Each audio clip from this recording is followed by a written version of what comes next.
Bonjour, bonjour, bienvenue sur le plateau de Bâti-Journal TV. Nous sommes à Dijon et nous sommes sur le Forum Bois Construction.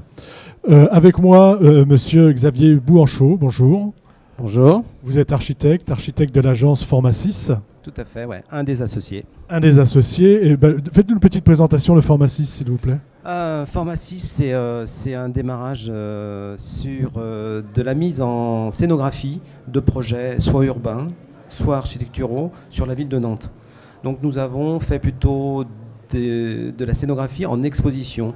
Exposition dans la rue de l'architecture, au musée des Beaux-Arts, sur des passages Pobrins, qui est un passage couvert, commerçant, dans la ville de Nantes, sur des espaces libres, futurs, à aménager sur la prairie au Duc, qui est l'île de Nantes, qui est aujourd'hui un vrai laboratoire en architecture et en urbanisme. Donc voilà, on s'est retrouvés 6 et nous avons formé une agence. Maintenant, ça va faire bientôt 30 ans. Bientôt 30 ans, donc ouais, une agence qui a grandi et qui s'est épaissie. Ouais. Qui s'est épaissie, voilà. Alors, avec vous, on va parler du bois, et on va parler du bois au service de l'usage, et avec un exemple, avec le lycée de Carquefou. Mais d'abord, qu'est-ce que ça évoque pour vous quand je dis bois, le bois au service de l'usage ? Le bois, c'est un matériau naturel. C'est un matériau que tout le monde peut voir en se baladant dans son jardin, s'il y a un jardin, ou alors par la fenêtre d'un immeuble HLM, un petit bois ou quelques arbres. La végétation qui pousse et les arbres qui poussent, ça fait partie de la nature. La nature reprend ses droits, même en site urbain. Donc on est très attentif à ces espaces boisés. Donc on recherche dans un premier temps comment on peut nous s'inscrire sur un bâtiment construit. On doit certainement, et la plupart du temps, couper des arbres. Donc même en milieu urbain, même s'il n'y en a pas beaucoup. Donc on a même fait des bâtiments où on a encerclé des arbres qui étaient de beaux sujets pour les conserver avec une rondeur de parois vitrées, pour que les gens qui habitaient dans ce lieu-là et travaillaient dans ce lieu-là puissent en fin de compte vivre dans la nature. Donc l'usage du bois, ça va au-delà du bâtiment, c'est l'usage du bois dans son ensemble. J'allais dire l'usage du bois dans la ville, l'usage du bois dans la forêt. Oui, puis un tout petit espace dans un bâtiment, au cœur de ce bâtiment, ça fait respirer aussi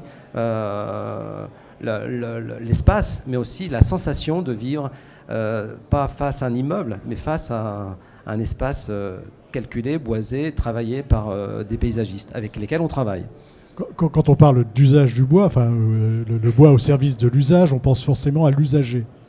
Dans les divers immeubles que vous avez construits en bois, est-ce que vous avez eu des retours d'usagers et comment est-ce qu'ils sont positifs? Est-ce qu'ils sont négatifs? Est-ce qu'il y a du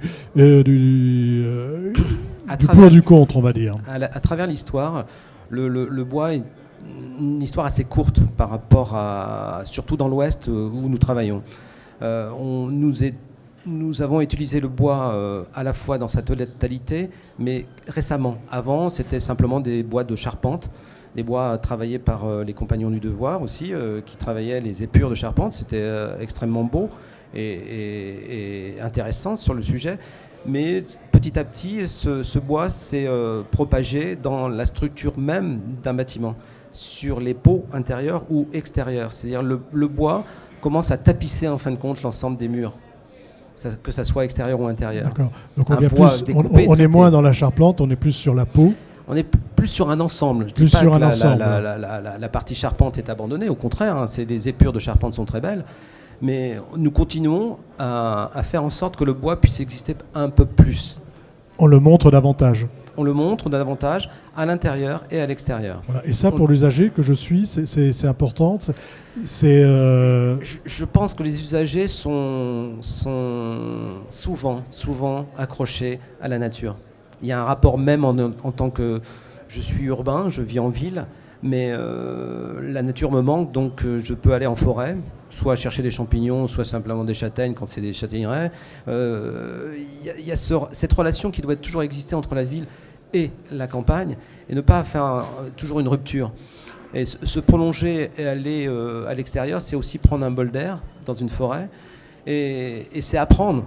Nous, on a appris à savoir quand la forêt était mûre, mais à travers aussi les forestiers. Et quand elle est mûre, c'est que les arbres doivent être abattus. D'accord.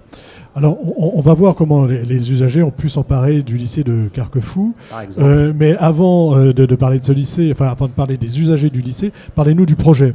Rapidement, à quoi ressemble-t-il? Comment vous avez intégré le bois dans cette construction? Alors, et pourquoi le bois? Le bois, c'est un élément de construction ou de revêtement de peau d'un bâtiment. C'est un élément plutôt secondaire. D'abord, ce qu'on essaye de faire, c'est d'orienter correctement chaque élément fonctionnel d'un lycée, comme celui-ci, celui de Carquefou. On ne pense pas forcément à la nature du matériau. D'abord, c'est comment est orienté le bâtiment.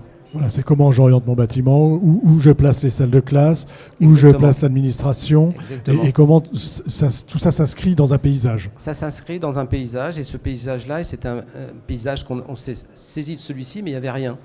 Il y avait en gros des haies bocagères en périphérie, dont nous avons gardé la plupart des sujets. On voit là sur l'écran donc les sujets qui étaient sur place. Nous avons essayé de les conserver. Toutes les haies bocagères ont été conservées afin de faire en sorte que le lycée vienne comme le bijou dans un écrin de verdure. Comment le bois est arrivé? Est-ce que c'était quelque chose imposé par le maître d'ouvrage? Pas du tout. Ou est-ce que c'est vous qui vous êtes dit, justement dans cet environnement, je vais aller sur le... De toute manière, les concours de lycée passent par des concours publics.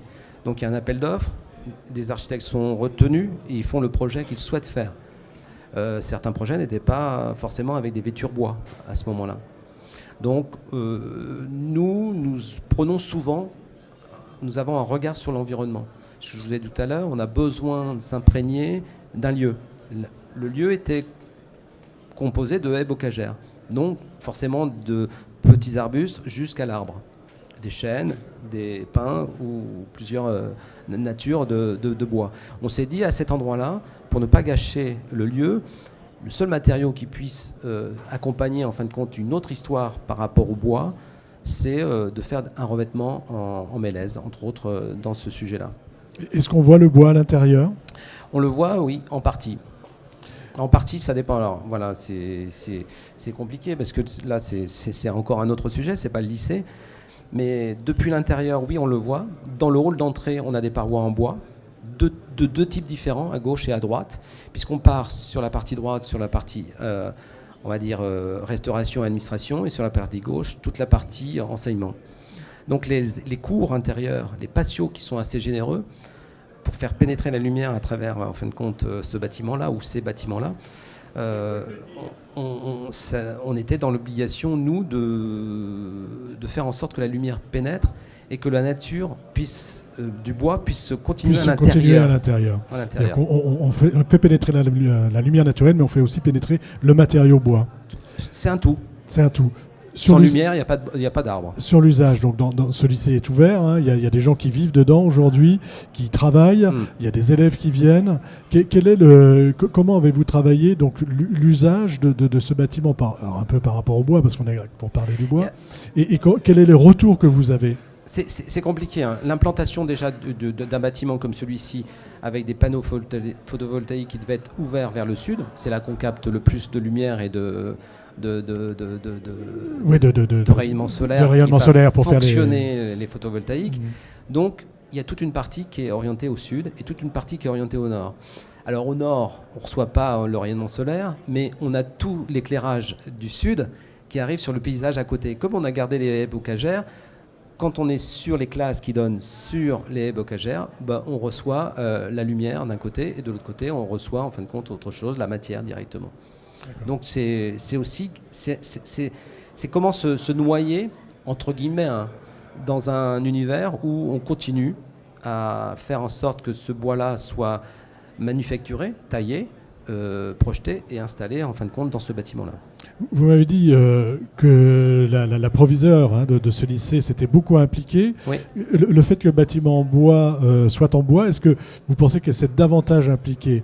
Enfin, est-ce que ça lui a plu? Est-ce que c'est quelque chose qui l'a motivé, on va dire, dans son application? Le proviseur a été nommé par la suite, donc pratiquement un petit peu avant la fin du chantier. Donc elle n'a pas eu le choix de ça, mais elle l'a tout de suite apprécié.